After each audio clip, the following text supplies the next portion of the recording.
Hello everyone. So in this lecture, we will see connection draining. So what is connection draining?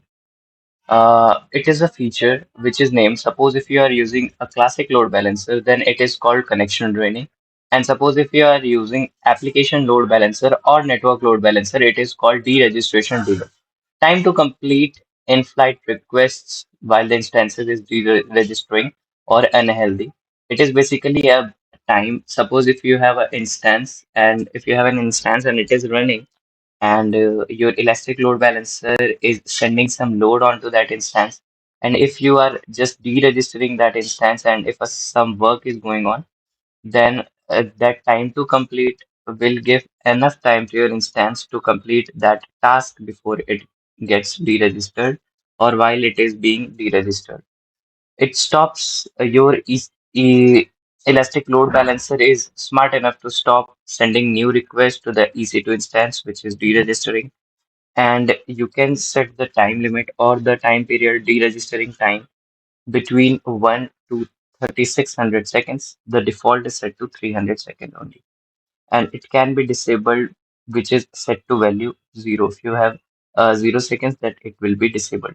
It If you have a very small request, very low request, so then you can set to a low value. If your requests are short, then only you can do that. Suppose if you have a very short request, you will set that deregistering time to 30 seconds, and then that 30 seconds would be enough for your elastic load balancer to know that your EC2 instance is being deregistered, and it will shift that load from new user to another instances.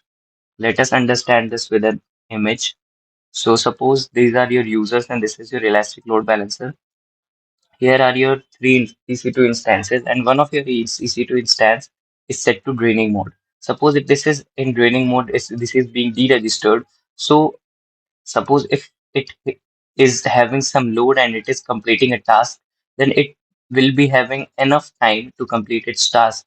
This ELB will not send the new coming request. Suppose these users are now requesting something, some new load is being given to uh, a elastic load balancer. Then this elastic load balancer now knows that this EC2 instance, which is in draining mode, this won't be able to take up any load now. Okay, it is being unhealthy or it is being deregistered. So the load which is coming on ELB is smart enough to know that okay, I do not have to send this load, new coming load onto this instance.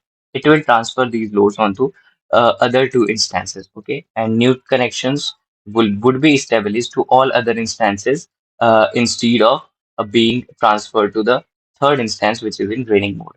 So I hope you got this point, and I what I wanted to show you is this only.